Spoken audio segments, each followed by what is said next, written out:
નમસ્કાર, સ્વાગત છે આપનું ગુજરાત ફર્સ્ટમાં। હું છું આપની સાથે રાધા અને સમાચારમાં અત્યારે મહત્વના સમાચાર પર નજર કરવી છે અને આ સમાચાર શિક્ષણને લગતા છે, કારણ કે શાળા પ્રવેશોત્સવ રાજ્યમાં અલગ અલગ જગ્યા પર ચાલી રહ્યો છે અને એ તરફ તાઇફા ઉપર નજર કરીએ તો શાળા પ્રવેશોત્સવના તાઇફાની વચ્ચે એક પોલ ખુલી છે।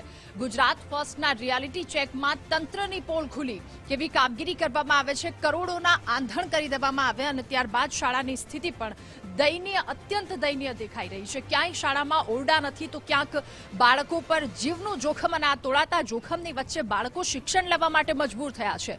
ક્યાંક બાળકો ખુલ્લામાં ભણી રહ્યા છે અને તડકો, ટાઢ, આ બધી વસ્તુ તેઓ સહન કરી રહ્યા છે।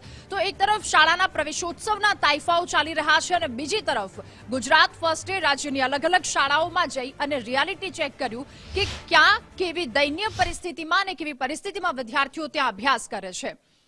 અને ગ્રામ્ય વિસ્તારમાં શૈક્ષણિક વ્યવસ્થા એ એકદમ જમીન પર દેખાઈ। શાળામાં ઓરડા નથી, શિક્ષકોની ઘટ રાજ્યમાં વર્તાઈ રહી છે અને આ તમામની વચ્ચે પરિસ્થિતિ આ પણ સામે આવી છે। શિક્ષકોની ઘટની સાથે સાથે ઓરડાની ઘટ પણ દેખાઈ રહી છે। વિકાસની બુલેટ ગતિની મોટી મોટી વાતો કરવામાં આવે છે, પરંતુ મોટી વાતોની વચ્ચે નરવી વાસ્તવિકતા એ આપ ગુજરાત ફર્સ્ટની આ ટીવી સ્ક્રીન પર જોઈ રહ્યા છો। જે શાળા કે જ્યાં 225 જેટલા વિદ્યાર્થીઓ અભ્યાસ કરે છે, એ શાળામાં શિક્ષક નથી, એ શાળામાં ઓરડા નથી, વૈકલ્પિક નહીં કાયમી વ્યવસ્થા કરવામાં આવે તેવી માંગ કરવામાં આવે છે। ભણશે ગુજરાત, આવી રીતે ગુજરાત ભણશે, આવી રીતે ગુજરાત આગળ વધશે। કોઈ દુર્ઘટના ઘટશે ત્યારબાદ તમે નિર્ણય લેશો।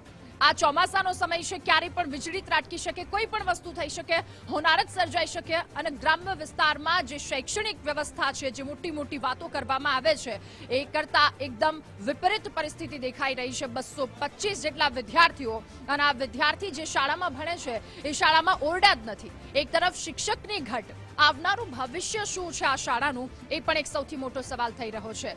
ત્રણેય ઋતુઓમાં વિદ્યાર્થીઓ અવરજવર આ રીતે બેસવા માટે, આ રીતે ભણવા માટે અહીંયા મજબૂર થાય છે। બનાસકાંઠાની આ શાળા અને શાળાનું પાકું મકાન, વૈકલ્પિક વ્યવસ્થા નહીં કાયમી વ્યવસ્થા થાય તેવી સ્થાનિકો દ્વારા, વિદ્યાર્થીઓના વાલીઓ દ્વારા માંગ કરવામાં આવી રહ્યું છે।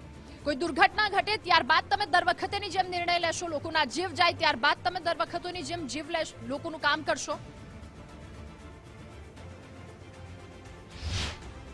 શાળાની અંદર 3 જ રૂમ છે, બરાબર, અને હવે બાળકોને ક્યાં બેસાડવા એ એક સમસ્યા છે।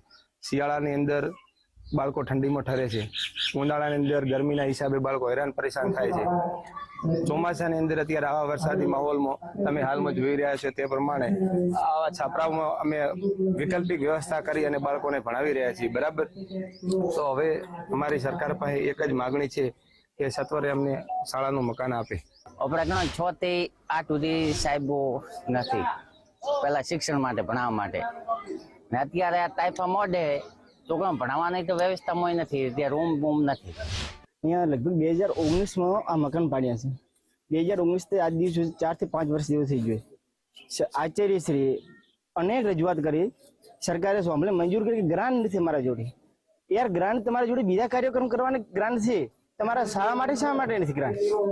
એના માટે હાલ છોકરાઓ ઉનાળો ગરમીમાં બળી જાય છે, હાલ ચોમાસું છે, અત્યારે વરસાદ ચાલુ છે, છોકરાઓ ક્યાં બેસે? અત્યારે આ પ્રોસેસ ચાલુ છે।